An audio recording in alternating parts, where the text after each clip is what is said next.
اسلام نے مسجدوں میں جانے سے منع کیا تاکہ تو گھر کے اندر رہ، تاکہ کسی بدماش کی نظر تجھ پر نہ پڑے، کسی بھیڑیا اور درندہ کی نظر تجھ پہ نہ پڑے۔ تو حجاب پہنا کے عورتوں پہ ظلم نہیں کیا اسلام نے، اس کو سیفٹی دی ہے، اس کو سیکورٹی دی ہے تاکہ کوئی درندہ اس کو نوچ کے نہ کھا لے۔ عورتوں کو ذلیل کیا اس نے جس نے اس کو جنس سے پہنایا، اس کو ٹی شرٹ پہنایا، وہ 8 گھنٹے بیٹھ کر صرف مزہ لیتا ہے، اپنی آنکھوں کو سیکتا ہے۔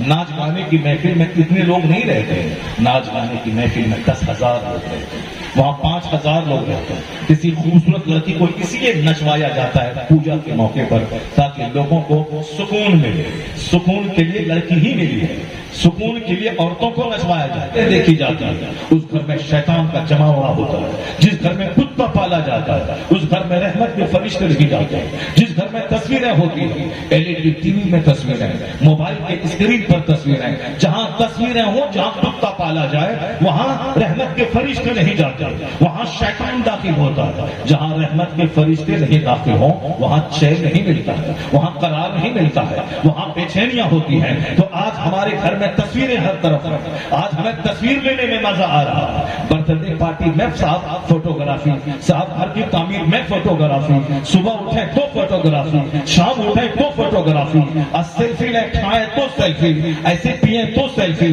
زلف لہرائے تو سیلفی۔ تو جہاں تصویر ہو وہاں رحمت کے فرشتے نہیں داخل ہوتے ہیں۔ گویا آج میرے گھر میں رحمت کے فرشتے نہیں، وہاں شیطان آ رہے ہیں، اس لیے اس کروڑوں کا گھر ہمارے لیے وہ کاٹ کے دوڑتا ہے۔ اس لیے ہمارے باہر دل جھیل دیکھ لے اور صاحب پلوامہ کی گلیاں دیکھنے جا رہے ہیں، ان لوگوں سے پوچھیں کہ 80 سال ہو گئے، 80 منٹ کے لیے بھی گھر نہیں چھوڑا، آخر اس کا گھر جنت کے لیے جنت کا مزہ دیتا ہے۔ وہ گھر کا رشک جنت ہے، کیوں؟ جس گھر میں کوئی کسی دن تہجد کی نماز نہیں چھوٹی ہے، جہاں اشراق نہیں چھوٹا ہے، جہاں تلاوت ہے، جہاں عبادت ہے، وہ گھر قابل رشک ہے، وہ گھر رشک جنت ہے۔ اس گھر کی دیواریں اس کو سکون دیتی ہے، اس گھر کا فرش اس کو سکون دیتا ہے۔ تو آج جو گھر میں رہنے کو جی نہیں چاہتا، یہ خرافات کا اڈا ہے میرا گھر، یہ رات بھر موبائل چلانا، گندی تصویریں دیکھنا، یہ شیطان کا جمع ہونے کی وجہ سے یہ گھومنے کا کلچر شروع ہوا ہے۔ اگر چاہتے ہیں کہ آپ کا گھر ڈل جھیل سے زیادہ مزہ دے، آپ کا گھر پلوامہ سے زیادہ مزہ دے، آپ کا گھر مسوری، نینی تال، دارجلنگ کے پہاڑ سے زیادہ خوبصورت لگے، تو پیسوں سے نہیں، اپنے گھروں کو سجدوں سے سجا دیں، درود سے سجا دیں، ذکر سے سجا دیں، عبادت سے سماجیں، تو وہی گھر آپ کا گلمرگ سے زیادہ حسین لگے گا، وہی گھر آپ کا واشنگٹن ڈی سی سے زیادہ حسین لگے گا۔ اس گھر کا پلنگ آپ کو سکون اور چین عطا فرمائے گا، چونکہ اللہ کا فرمان ہے الا بذکر اللہ تطمئن القلوب، جاننے کے دلوں کو آرام اللہ کے ذکر سے ملتا ہے، نہ موبائل چلانے سے ملتا ہے، نہ 24 گھنٹے فلمیں دیکھنے سے ملتا ہے، نہ 24 گھنٹے محبت و پیار کی کہانی سجانے سے بچتا ہے۔ ورنہ ایک لڑکی پیار کر رہی ہے، پیار کے نام پہ زہر کھانے کی نوبت کیوں آئے گی؟ جب اینٹی نیچرل کام بندہ کرتا ہے، وقت پہ مرد کی شادی ہو، وقت پہ عورت کی شادی ہو، مرد اپنی بیوی سے دل بہلائے، بیوی اپنے شوہر سے دل بہلائے، یہ کٹنے مرنے کی ساری کہانیاں بند ہو جائیں گی۔ جہاں فلم کی ایکٹر کی غلامی کی جاتی ہے وہاں جسموں کو کاٹا جاتا ہے، لیکن جہاں سیدہ فاطمہ کی کنیزی ہوتی ہے، ان کی غلامی کی جاتی ہے، وہاں گھر میں کچھ نہیں رہے پھر بھی اللہ بادشاہت کا مزہ آتا ہے۔ ذکر اللہ تطمئن القلوب، جان لے کے دلوں کو آرام اللہ کے ذکر سے ملتا ہے، دلوں کو آرام اللہ والوں کی صحبتوں میں ملتا ہے، اللہ والوں کے ذکر سے ملتا ہے۔ آج ہمیں دل کی تہذیب نے میرے دل کو اتنا ہارڈ اور سخت بنا دیا ہے، آج ہمیں اپنے رشتہ داروں سے دوریاں بڑھ گئی، آج ہمیں دوسروں سے محبت کرنا پڑتا ہے زندہ رہنے کے لیے، دوستی کرنی پڑتی ہے، دوستی کا کلچر چلا ہوا ہے۔ باپ موجود ہے، اس سے بات نہیں ہے، اجنبی مردوں سے بات ہو رہی، ماں موجود ہے اس سے بات نہیں ہو رہی، اجنبی عورتوں سے باتیں ہو رہی، اپنی بہن موجود ہے، 5 سال ہو گئے بہن کے گھر جانے کو جی نہیں چاہتا، لیکن 7 سالی سے باتیں ہو رہی ہیں، اپنے سسرال والوں سے باتیں ہو رہی ہیں۔ یہ کیا ہے؟ دل مر گیا، مرنے کے بعد یہ ساری باتیں ہو رہی ہیں۔ دل کے مر جانے کے بعد اپنا گھر اچھا نہیں لگتا، جب دل مر جاتا ہے تو مسجد اچھی نہیں لگتی، جب دل مر جاتا ہے تو جلسہ اچھا نہیں لگتا ہے، مر جاتا ہے دل تو وہاں وہ مجلس اچھی لگتی ہے جہاں ناچا جاتا ہے،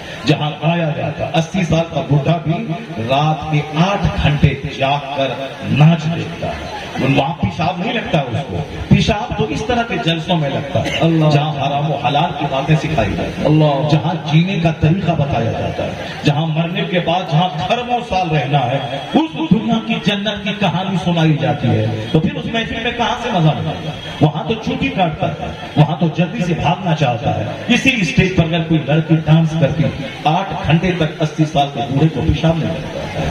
کسی دوسرے کی بیٹی کو پیسہ دے کے منچ پہ نچوایا جاتا ہے تاکہ بوڑھے اور بچے اور جوان سب مل کے اس کے بدن کو دیکھیں اور انجوائے حاصل کریں.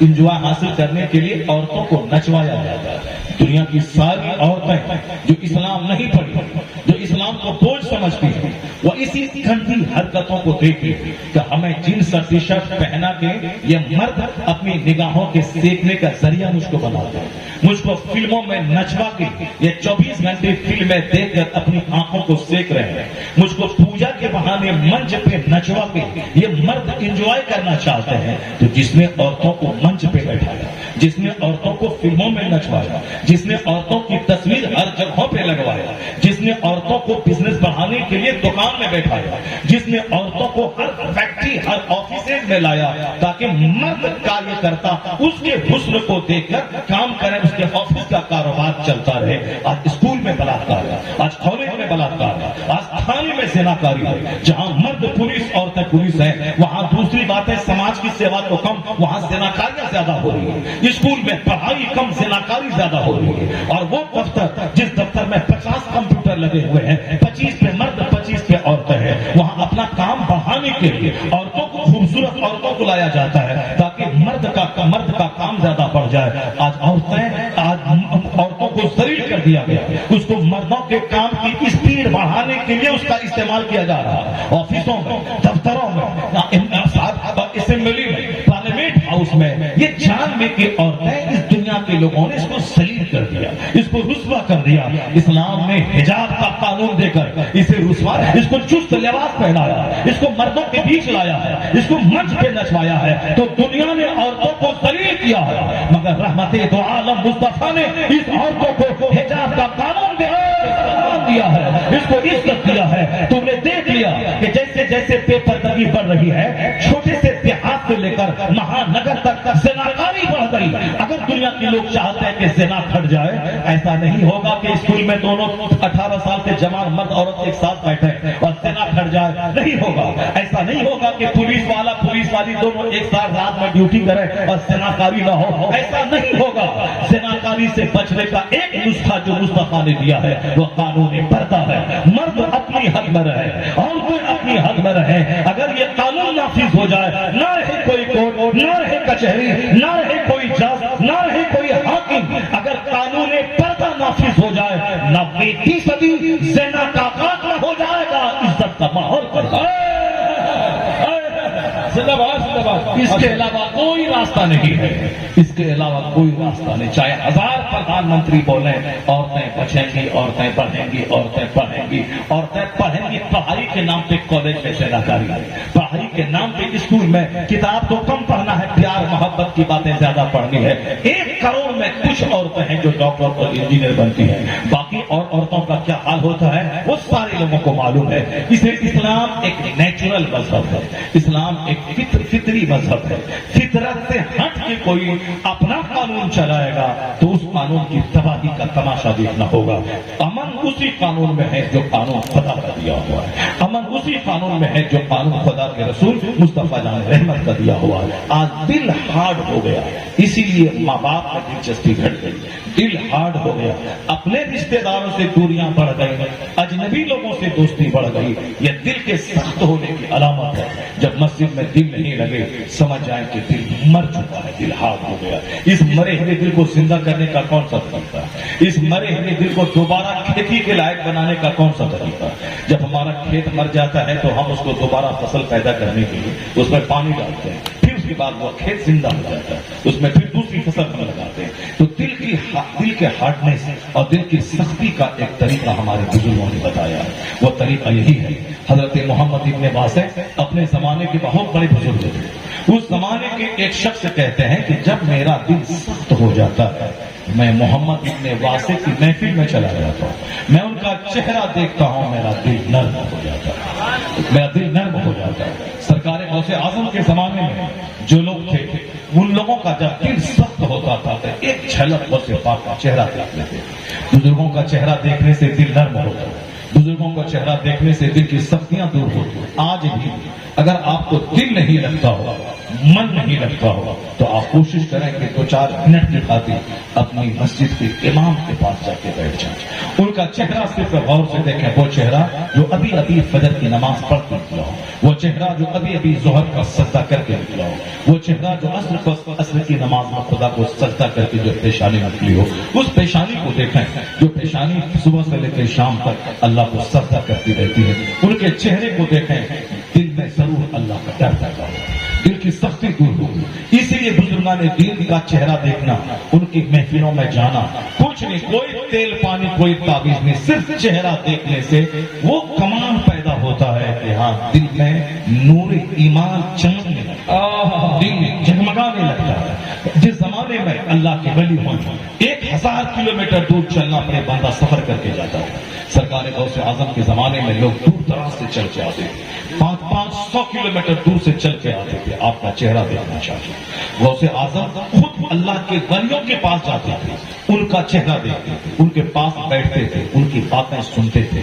تو نیک لوگوں کے پاس بیٹھنے سے دل کا تمام کچرا دور ہوتا ہے. دل کا سارا گھمنڈ صاف ہوتا ہے. نیک لوگوں کا ذکر کرنے سے سینے کا زنگ صاف ہوتا ہے. نیک لوگوں کا ذکر کرنے سے دماغ کے گندے خیالات دور ہوتے ہیں.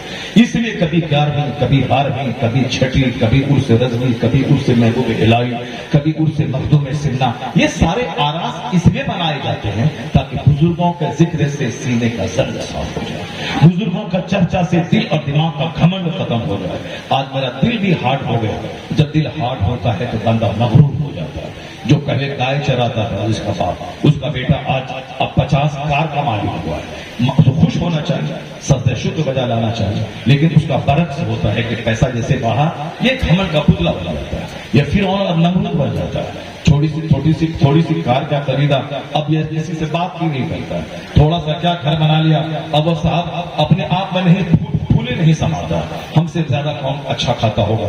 ہم سے زیادہ اچھا کون پہنتا ہوگا. ہم سے زیادہ کون اچھے گھر میں رہتا ہوگا. جبکہ اس کو معلوم ہے اس کا گھر اگر 50 لاکھ کا ہے تو 50 کروڑ کا گھر سامنے موجود ہے. اس کو معلوم ہے اس کے پاس اگر ایرٹیگا موجود ہے سامنے والے کے پاس 55 لاکھ کی فارچونر موجود ہے. اس کو معلوم ہے اس کے پاس اگر BMW کمپنی کی کار 5 کروڑ کی موجود ہے تو سامنے والے کے پاس 10 کروڑ کی کار جگوار کمپنی کی موجود ہے. تو کاروں کی کوئی حد نہیں ہے. کار ایک سے ایک کار ہے. مکان میں 5 کروڑ میں مکان بنتا ہے. 50 کروڑ میں بنتا ہے. 5000 کروڑ میں بھی گھر بنتا ہے. بمبئی میں ایک شخص 4000 کروڑ کا گھر اپنی بیٹی اپنے داماد کو گفٹ دے دیا. 4 کروڑ میں 4000 کروڑ کا گھر.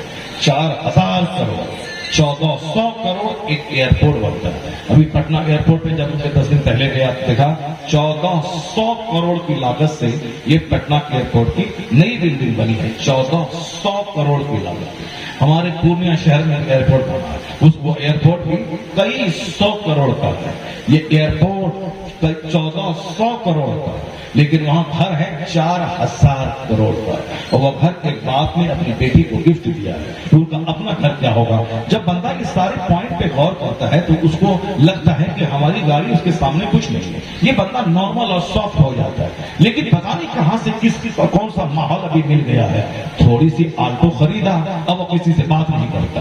ایرٹیگا خریدا کسی سے بات نہیں کرتا. جبکہ حدیث میں آیا ہے کہ لا يدخل الجنہ من کان فی قلبہ مثقال ذرۃ من کبر. رائی کے برابر جس کے سینے میں گھمنڈ رہا وہ شخص جنت میں داخل نہیں ہوگا. ذرہ برابر کسی کے سینے میں گھمنڈ رہا وہ شخص جنت میں داخل نہیں ہوگا. کیونکہ جنت تو عاجز و خاکسار لوگوں کے لیے ہے. جنت تو متقی پرہیزگار لوگوں کے لیے. جنت تو سافٹ اور نرم لوگوں کے لیے.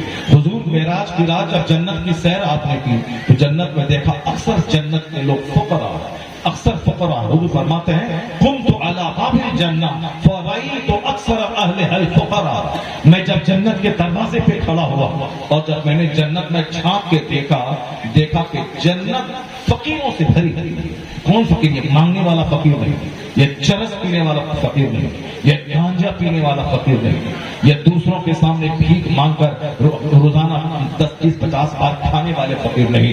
فقیر کا مطلب ہو جس کے پاس ٹھہرنے کے لیے ٹھیک سے گھر نہ ہو، جس کے پاس کھیتی کرنے کے لیے زمین نہ ہو، جس کے پاس اتنا مال نہ ہو کہ صدقہ فطر اس پر واجب ہو جائے، جس کے پاس اتنا مال نہ ہو کہ اس پر قربانی واجب ہو جائے۔ یعنی وہ لوگ جو غربت کے دن گزار رہے ہیں دنیا میں، مگر مزدوری کرتے ہوئے بھی نماز نہیں چھوڑتے، مزدوری کرتے ہوئے بھی حق اور سچائی پر قائم رہتے ہیں، دوسروں کے کھیت میں اینٹ ڈھوتے ہیں مگر جھوٹ نہیں بولتے، مالک کے سامنے کام کرتے ہیں، مالک چلا جائے تو بیٹھ کے یوں ہی حرام پیسہ نہیں لیتے بلکہ وہ وفاداری کے ساتھ پورے 8 گھنٹے محنت مزدوری کر کے وہ پیسے کماتے ہیں، جو حلال کماتا حرام نہیں کماتا۔ کیا مطلب؟ ایسے فقیروں سے جنت بھری ہوئی جن پر حج فرض نہیں تھا، جن پر زکات فرض نہیں تھی، جن پر صدقہ فطر واجب نہیں تھا، جن پر قربانی واجب نہیں تھی۔ یہ وہ لوگ ہیں جس پر قیامت کے دن قربانی کا حساب نہیں ہوگا، اس پر حج کا حساب نہیں ہوگا، اس پر زکات کا حساب نہیں ہوگا، کیونکہ زکات فرض ہی نہیں تھی تو اسے کیا پوچھا جائے گا؟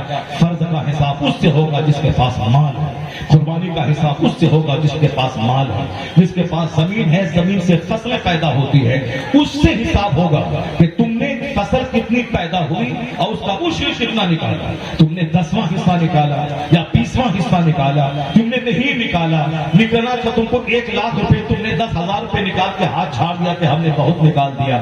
ایک پائی کا حساب مالداروں سے ہوگا، غریبوں کے پاس مال ہی نہیں ہے، اس لیے حضور فرماتے ہیں میری امت کے فقراء مالداروں کے مقابلے میں 500 سال پہلے جنت چلے، 500 سال پہلے جنت میری امت کے فقراء چلے جائے۔ آپ جس غریبی کو بوجھ سمجھتے ہیں یہ غریبی آپ کی نعمت ہے، یہ غریبی آپ کی راحت ہے، چونکہ آپ پر حج فرض نہیں ہے۔ آپ احسان مانیے کہ آپ کو قیامت کے دن آپ پر حج کا سوال نہیں ہوگا، آپ پر صدقہ فطر واجب نہیں ہے، شکر ادا کیجیے کہ قیامت کے دن آپ پر حساب نہیں ہوگا۔ آپ غریب ہیں، آپ پر قربانی واجب نہیں ہے، احسان مانیے کہ قیامت کے دن قربانی کا سوال نہیں ہوگا۔ جس کے پاس جتنی دولتیں ہوں گی اس کا حساب بھی اتنا زیادہ ہوگا۔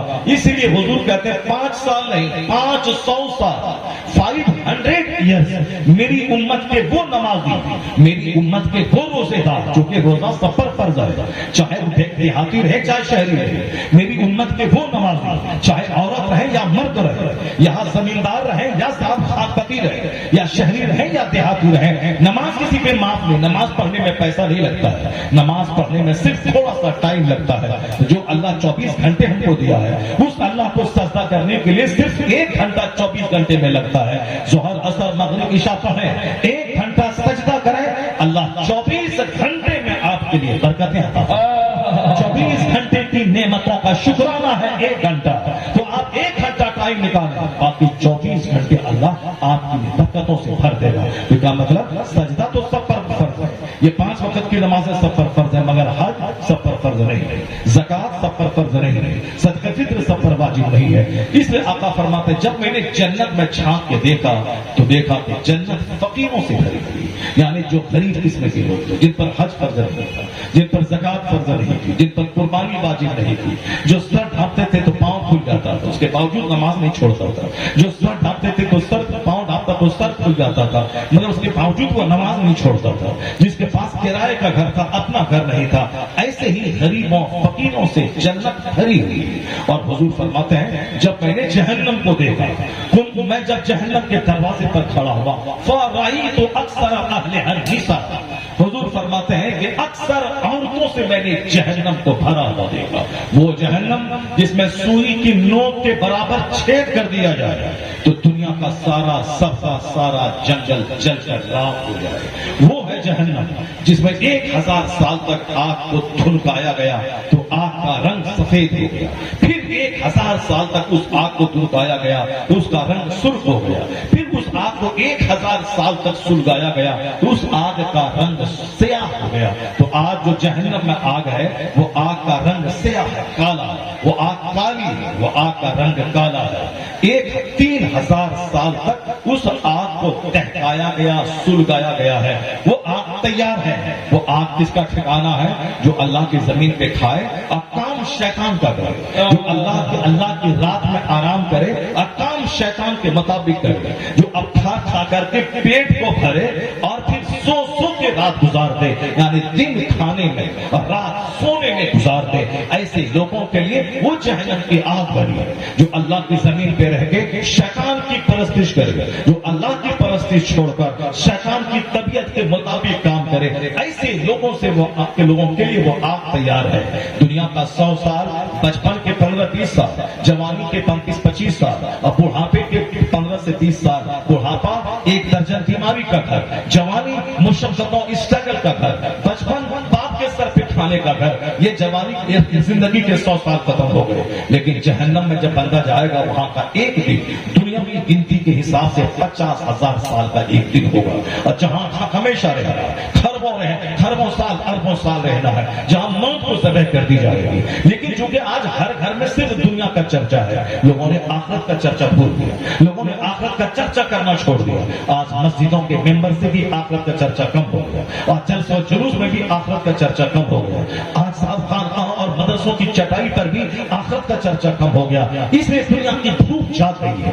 مدرسے میں پڑھنے کے بعد بھی دنیا کی دھوپ جاتی ہے کہ میں کون سی پڑھائی کروں جس سے کہ 5 لاکھ مہینہ کما لوں. اس پڑھائی میں جنت تو مل جائے گی مگر دنیا کا مال کہاں سے ملے گا؟ اس لیے وہ پڑھائی کی برکتیں ختم ہوگی.